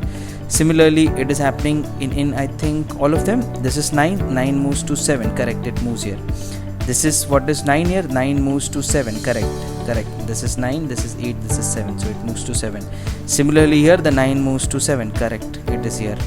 Similarly here, the 9 moves to 7. It is here. All all looks good. So this again turns out to be the wrong choice of element. Okay, I tried it with this element as well, but I failed it here. Which element will I take to reach to the answer now? Now, no matter which element you take, okay, you may take this element and you say that this is 7 moving to 4, 7 moving to 4, it comes here. Similarly, 7 is moving to 4, it comes here. Similarly, this is 7 is moving to 4, it comes here. Similarly, this is 7 is moving to 4, it comes here. Similarly, this is 7 is moving to 4, it comes here. So all elements look like they are following a pattern, and then I cannot see a dissimilar pair here. I cannot see one figure which is not similar to the rest of the figure, because all of them are following a fixed pattern, and I cannot identify where is that one link where it is dissimilar. If you test all the element, they will move in the right position. All that you have to do it here is just check the alphabet. See, that's how simple they kept it. But then we kept on testing the movements. Okay, that's how you can also waste time in exam, where you are testing the movements, and the logic is quite simple here. P becomes Q, A becomes B. Next alphabet, Y becomes Z, M becomes N. So D has to become what? E and not F. D becomes F is what it is being said here. So that's it. Third is my dissimilar pair. Okay, so movement was the logic, but all the elements were kept to be following a patterned movement. There was no one element which was not going according to the pattern, and hence I was not able to find out what is a dissimilar pair here. Okay, and that was my confusion. But then I just saw the alphabets and I understood, okay, it was this simple. So the logic was movement logic, but then there was a catch here as well. Okay, so that's how you apply the movement logic. Let's see at least again of one more problem on this, which is again the application of your movement logic. So what is being given to me here? Which first of all, which type is this? First, let us ask a question ourselves. Which type is this? This looks like odd man out in a series, right? This looks like odd man out in a series, like correct odd man out in a series. So now let's look at the pattern of this. The pattern that is being followed here is quite simple. There is a movement that is happening. First it goes down, correct? See, this arrow came here, then it goes down, it is here, then it goes down, it comes here, then it goes up, it comes here, then it goes down, then it goes down. All of them are according to the pattern. So it goes down, this is how it is, goes down, goes down, goes down, then it comes up, then again down, down, down, then up. So this will happen to this too as well. Going down, correct, going down, correct, all looks good, going up, correct, looks good, going down, this is where I have a problem. Okay, this thing changed its direction. It should have been like this. It should have been like this. So if you can see, this is a water image of this. Okay, that's why I am sure now this is my fourth, is my answer. This is an odd man out in a series. Okay, we have studied this type. Now we apply the type mixed with the movement logic. So the logic is movement logic and the type is odd man out in a series. Okay, so fourth is my figure that does not fit into this series because this arrow changed its direction. Okay, if you have to just cross check it, just take it down, it is good here, just take it down one more time, it is good here as well. So all looks good apart from this 4 figures. So the fourth option is my answer to this figure. So as you see it here, the movement logic can be fit into all the 8 types that we have studied. Okay, all that you have to see is the right kind of movement. So is it a positional, is it a stepped? Okay, you can go for any of the movement that you are comfortable with while solving the problem. So just solve few more problems on this from R.S. Agarwal non-verbal reasoning and you should be good to go with such logic and types. So after movement, let us understand the growth logic and the application of growth logic. Okay, so I start with the first problem here. That is my type, which is dissimilar pair without the master. Okay, so my type is dissimilar pair without the master and the logic is growth logic. Okay, make sure you always ask yourself this question as soon as you start. What is a type? What is a logic? Okay, so we know the type, we know the logic. Let's decode which is a dissimilar pair now. So what I can see here, growth means what? We studied this. A new element is added or deleted. A new element is added here because 3 becomes 4. 3 becomes 4. So I know new element is being added here. what is actually happening, how is the new element added, what is the logic behind it. If you can see, each one of them is going one step ahead. This moved one step, this moved one step, this moved one step, and a new element is added at the end. So each element moves one step and then you add a new element in the end. That's the logic. So this is happening everywhere. Yes, check it here. Each element is moving one step. So this moved one step here, this moved one step, it came here, this moved one step, it came here, this moved one step, it came here. Okay, this moved one step, it came here, and a new element was added here. This is the new element. Is this happening here? Yes, this is happening here as well. This element moved half step, came here. This element moved one step, it came here. This element moved one step, it came here. This element moved one step, it came here. This element moved one step, it came here, and I can see a new element is being added in the end. Okay, and I can see that a new element is added in the end. Okay, so that's how I see a pattern here. But what is being happening here? Check it here. This has moved one step, correct, but the arrow should have been like this. The arrow changed its direction. Rest all of them are correct. This has to move one step, it moved here. This has to move one step, it moved here. This has to move one step, it moved here. And the new element was supposed to be added here, so the new element is added here. So everything is correct, but for the direction of arrow. That's why this becomes a dissimilar pair. Okay, because it is not following the pattern. And the pattern was quite simple. Each element moves one step, and in the end I have a new element which is being added. Okay, so this figure number 2 does not fit into my pattern. That is my dissimilar pair. Okay, that's what is your growth logic, where a new element is being added. Okay, let's see few more examples of growth logic to understand this even better. Okay, if you are to get an idea of this was what was happening, right? Each element moved one step and a new element was added, which was element number 4 as per this example. Okay, let's see another problem which is based on the same logic. So now what is a type? First, what is a type?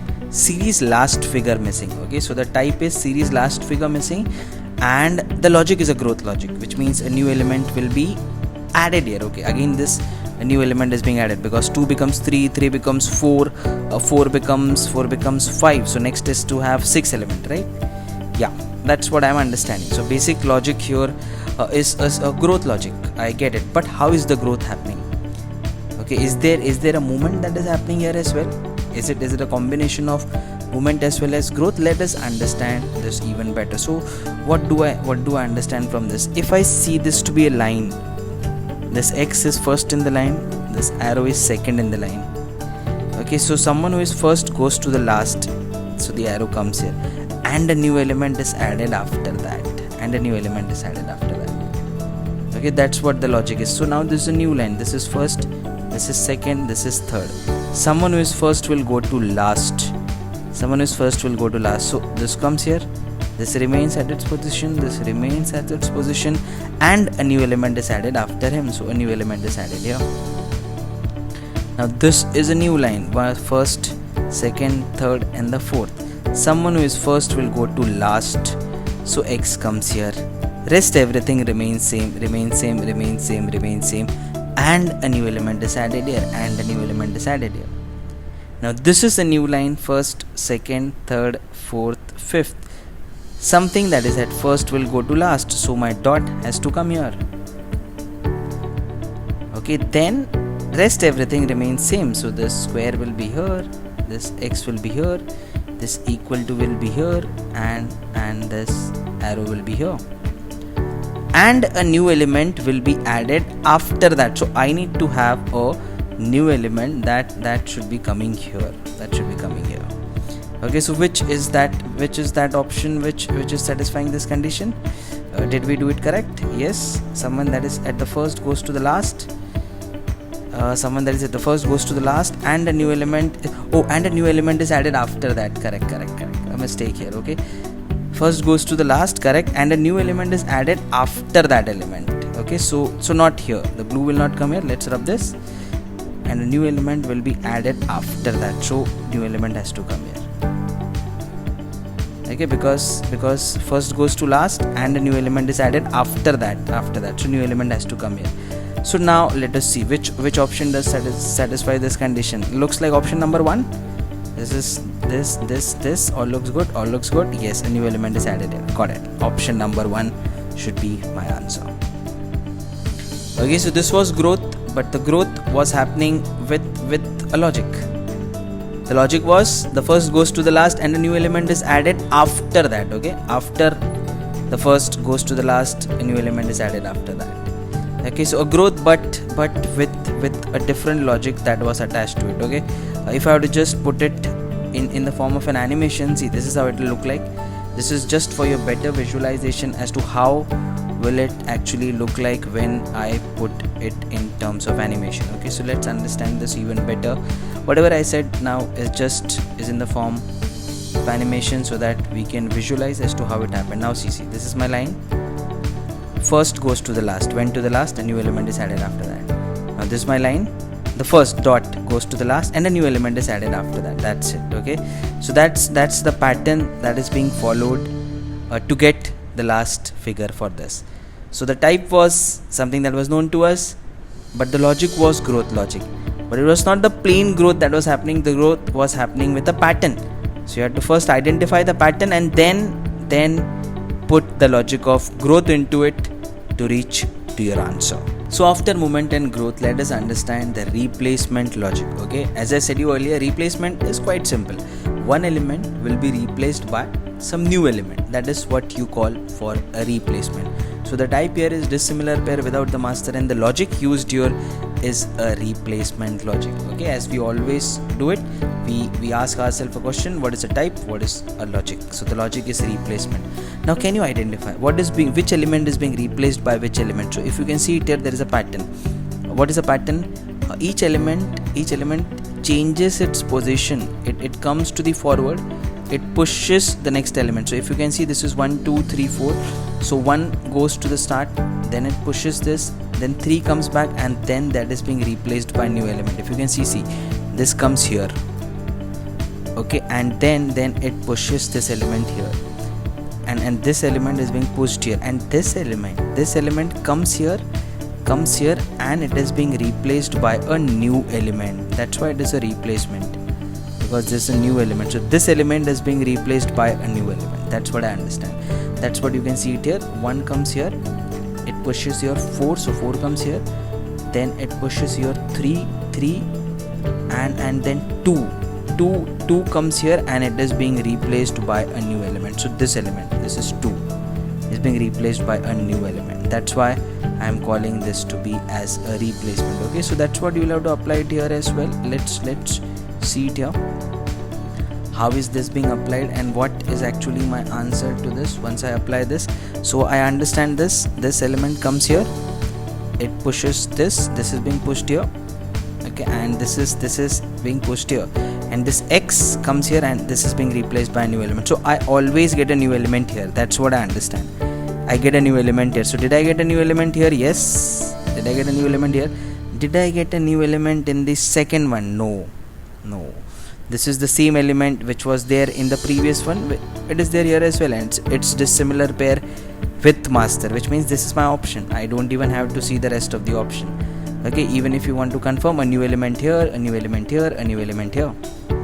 Okay, so just following the logic of new element, I know that second is the dissimilar pair.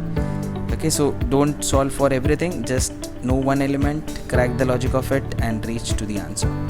Let's see one more sum which is based on the logic of replacement. Now again, just identify here which element, at what position are you getting a new element. So where am I getting a new element here? The type here is dissimilar pair without the master. Okay, I hope you have recognized this, the dissimilar pair without the master.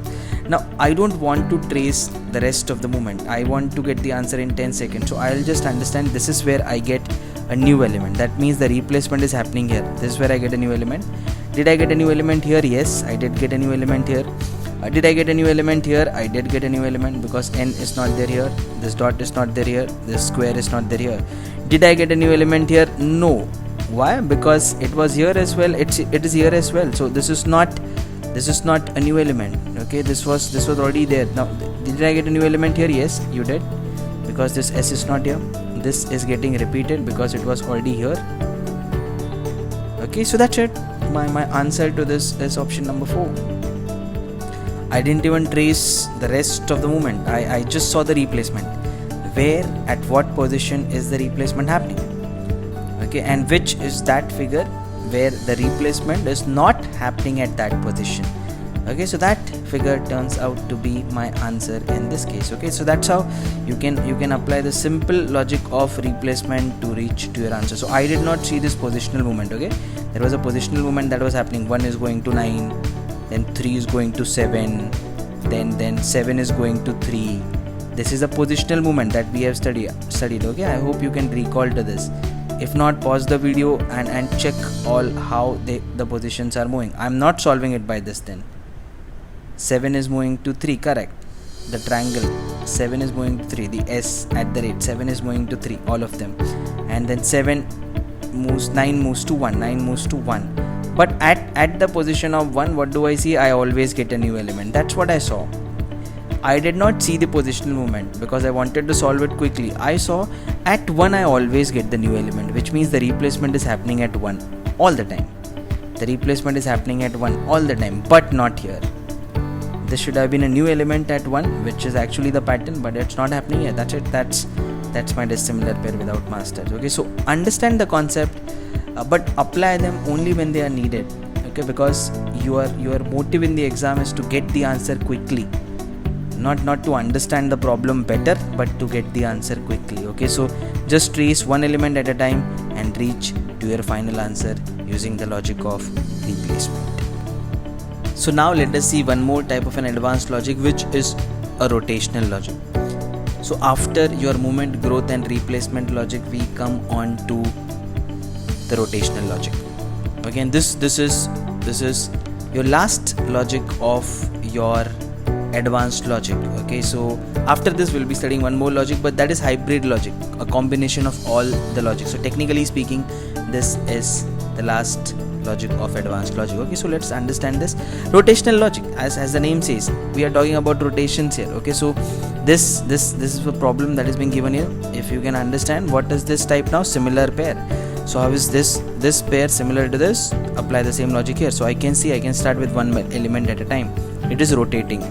How is it rotating? What is the logic here? Clockwise 90, correct. It goes like this. So it is going clockwise 90. Check out the first element in every figure. Clockwise 90, yes, going clockwise 90.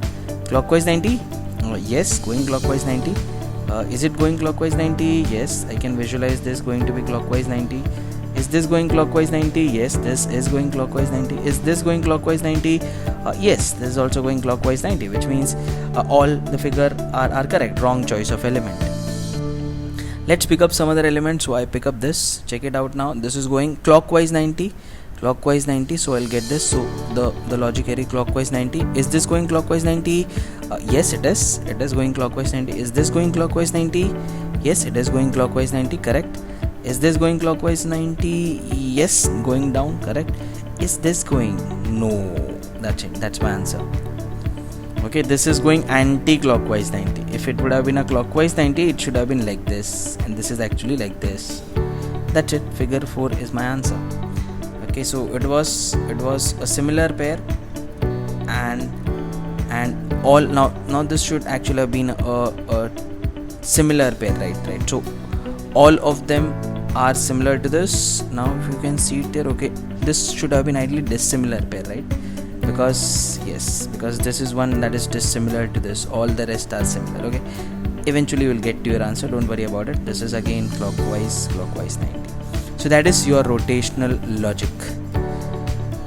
Okay, what is the rotational logic? The elements are just rotating, and you need to find out the ways and the pattern in which they are rotating and reach to the answer. Okay, quite a simple of the advanced logic that we have studied till date. So this is what the pattern was, clockwise and anti-clockwise. If you would have checked the rest of the element, you wouldn't have got the answer, but with the right choice of element, you reach to the answer. Now this is again one more problem which is an application of rotational logic. Now what's actually happening here? Check this arrow. Okay, this type here is, yes, the type here is dissimilar pair without the master. Okay, so I need to find out 4 figure which is going to have a pattern, 1 figure which will not fit into that pattern. Now which is that figure? So if you can test it here, this arrow is going what? This is going 90 degree. Yes, this arrow is going 90 degree. The rotation is 90. If you can see this is also moving 90 degree.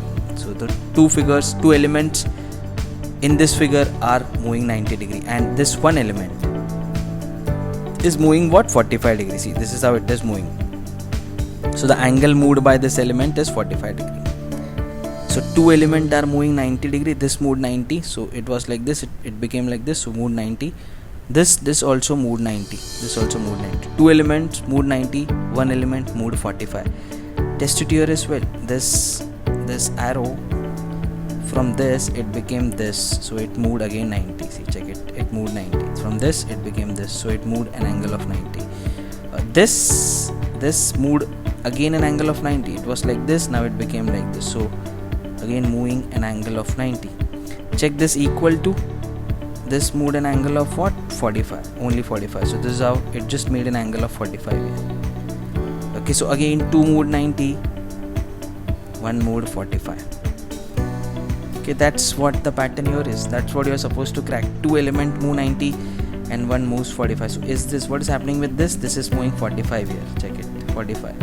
Just at an angle of this. This is moving 90. It became like this. This is also moving 90. It became like this. Okay, so 2 are moving 90 and 1 is moving 45 here as well. Now let's check it here. This is moved 45, correct? Moved 45 here. This moved 90. Okay, this moved 90. It became like this. So it moved 90. So did this. So did this move 90. So did this move 90, because it became like this. So again 290 and 145 is what I get it here as well. Okay, now let's check the last one. This, how is this moving? This moved like this. So it became what? This became what? 45 degree, correct? 45. This moved what? This moved what? This moved 90. So it became like this, correct? And this moved what? This moved 45. This moved just 45. This moved just 45 because it was like this and it became like this. So it moved 45. So this moved 45. This also moved 45 because it became like this, and this moved 90. This moved 90 because it came like this. Okay, so 245, 190. Option number 5 is my dissimilar pair without the master. Okay, because I can understand that the pattern that I can see with all the figures are 2 figures are moving 90 and 1 figure is moving 45. So 2 figures should move 90 and 1 should move 45. In this 2 are moving 45 and 1 is moving 90, and that's why this is my answer. So this was actually one difficult problem to crack, because you can go ahead with multiple logic here. Can I just think of an arrow logic? How is the arrow moving? Because the elements here are also same. See, my problem here is the elements here are also same. So should I go with the logic of 2 element moving 90, one moving 45, or should I just go ahead with the logic of arrow? Arrow moves 90 here, arrow moves 90 here, arrow moves 90 here, arrow moves 90 here, arrow moves 45 here. Yes, still I would have got the right answer, but not the right logic. Okay, can I apply to this as well? Just apply this to this. This moves 45, circle moves 45, circle moves 90, then circle moves 90. See, now I am getting this as an answer. Okay, then the circle moves 45. Oh, this confusion here. 2 are moving 45, 2 are moving 90. Then again the circle moves 45. So this should actually tell you, okay, that the pattern is not matching. This is 45, this is 45, this is 45, this is 90, this is 90. How will you reach out to the answer in this case? Which means the pattern is not with respect to the arrow and the circle. If I just trace the pattern of the arrow and the circle and the equal to, I will not reach to the answer, because there is no definite pattern that I am getting from this. And that's when I understand, okay, let me think in a different way, that 2 elements are moving with a certain pattern and 1 element is moving with a completely different pattern. Okay, and I come up with my right answer then. So 2 elements are moving 90 and 1 element is moving 45. Okay, that's what you have to understand it here. Okay, so practice more of such problem. Okay, the more you practice, the better you will be at analyzing such problems. So RS Agarwal non-verbal reasoning is a must in this case if you want a good instinct with respect to such problems. Now these are the last kind of problem that we'll see in visual reasoning, which is called as a hybrid logic. Now what am I doing it? I'll take any of the two logic. I'll take one primary logic, one advanced logic, and I'll combine them and I'll make a new problem. That's what will happen in the exam. Okay, that's what ideally happens in the exam, where there are two different logic, one of rotation, one of reflection, one of symmetry, one of fragmentation. I can take any of the logic now and I'll combine this to form a new problem. So this problem just does not have one specific logic. It is not just one logic of symmetry, or one logic of reflection, or one logic of rotation, or one logic of growth. I will take all the different logic, I'll combine 2 to 3 of them and make one problem. That is your hybrid logic. Okay, let's see the problem. You, as soon as you see the problem, you'll understand this even better. So what is actually happening here? Let's see this problem. What is the type first? What is the type here? Dissimilar pair with master. Okay, so I'm being given a master figure and I'm being asked dissimilar pair. So if you can see what is happening with this arrow, what is happening with this arrow? This is what? This looks like what? A mirror image. So mirror image of this is here. Then this remains to be same. Then this remains to be same. Correct. This is again a mirror image of this. So I can see mirror image here and a mirror image here. First and the last. Second and the third remains same. So this is same. This is same. So mirror, same, mirror. Right? That's what I understand from this. Okay, so which of them is following the pattern? This is mirror, correct? Same, correct? Mirror. This is again a mirror. Okay, which I was supposed to get it as same. So it look like this is my dissimilar pair. Let's just check it. This is a mirror, correct? This is same. This is same. This is a mirror, correct? So this is a mirror. This is same. This is same. This is a mirror, correct? So that's it. 1 is my answer. Okay, so this was quite a simple hybrid logic where I used 2 different logic, where one was of mirror and one was going same. Okay, very simple problem on hybrid logic. Ideally don't expect such simple problem in exam. This is one problem of hybrid logic which you can ideally expect in the exam, where I applied different logic to reach to one answer. What is the type first? What is the type here? The type is analogy. Okay, analogy is the type here. And I am asking you, if this figure is similar to this in a certain way, how do you then apply the same analogy and get me this figure? Okay, that's what the question here is. So take one element at a time. What's happening with this? What happened with this? This was like this, it became like this. So this is what? This is a mirror image of this. Mirror image. So I will need something that will have a mirror image like this, right? Okay, that's analogy. So what cannot be my answer? What cannot be my answer is 4, because 4 it is like this, and rest 1 2 3 5 I have it in this direction. So all looks good. 1 2 3 5, any one of the 4 could be my answer. Now let's see this. What's happening with this element? This is a water image. If you can see it, there is a water image, right? So I'll need a water image of this because it's an analogy. So what is happening with this element happened with this element. What is happening with this element will happen with this element. So it will, if it's a water image, it should look like this, right? It should look like this. So third is gone, because third it is like this. I want it to be like this. So it could be 1 or 2 or 5. Still I'm confused with 3 options here. So one logic of mirror image I used it here. One logic of water image I used it here. That's why it is becoming to be in hybrid logic now. Okay, now just check it here. Now you have to use the logic of symmetry. Okay, there is a double symmetry to this, correct? H has horizontal as well as vertical symmetry. We had learned this. So does I has both the symmetry. So from both symmetry to both symmetry. So X has both symmetry here.